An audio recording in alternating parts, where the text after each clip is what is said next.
Welcome to my presentation. In this presentation, we shall see how to convert decimals to fractions. So let's look at an example here.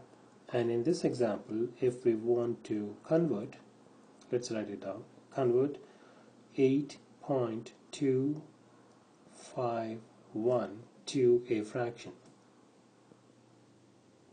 We want to convert 8.251 to a fraction. So the procedure we want to follow is as follows. Step number 1. We want to recognize the place value of 1 in the number 8.251. So let's write it down. 8.251. The number 1 is in the thousandth place, so that is, we can think about it as 1 over 1000 place.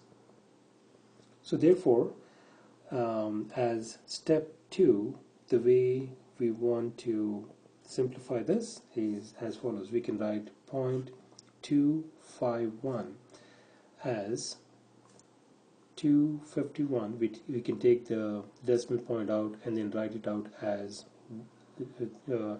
1000. 251 divided by 1000, because 1 was in the 1000th place. So to be able to remove the decimal place, we can write it as a fraction as follows. We can write 2.251 as a whole number, 251, and if we were to divide it by 1000, it is same as 0.251. So now we were able to write 0.251 as a fraction. So in step 3, we're going to put it all of these together. We have 8.251, and then we can write this as 8.251 divided by 1000. So 251 divided by 1000.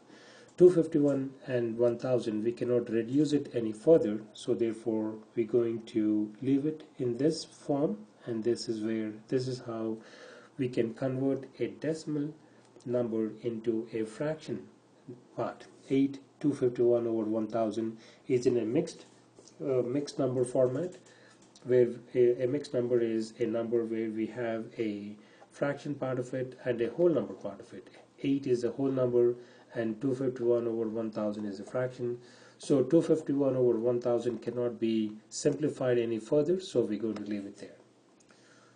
So let us see if we can apply the same process to another example. Let's say we have an example of this type. We want to convert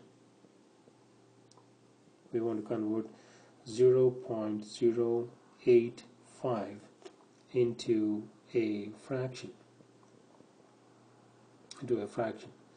So how do we do this? Step 1. We want to recognize where 5 is on the place value, and let's write that in 0.085. The number 5, this 5 here, the number 5 is in the thousandth place, isn't it? We can think about thousandth as 1 over 1000, like that. So let me erase these two i's in e's and write it out as e's. 5 is in the thousandth place, like that. And therefore, in step 2, the way we can write it out is as follows, isn't it? So we can write 0.085 as 0.085. We can write this one as 85 over 1000. 85 over 1000. We are writing a decimal as a fraction now, and therefore since 85 and 1000 are multiples of 5, we can reduce it some more, and therefore the way we can reduce it is as follows. 5 times what number is equal to 85? 5 times 17 is 85. 5 times what number is equal to 1000? 5 times 200 is equal to 1000. So therefore, 85 over 1000 reduces to 17 over 200. 17 over 200, and therefore in step 3 we can come back and then write this as 0.085. A decimal number can be written out, can be expressed as a fraction as 17 over 200. 17 over 200 cannot be reduced any further, so therefore we're going to leave it as that. So this is the way we want to convert decimal numbers into fractions. In my next presentation, we shall see application problems involving addition, subtraction, multiplication, and division with decimal numbers.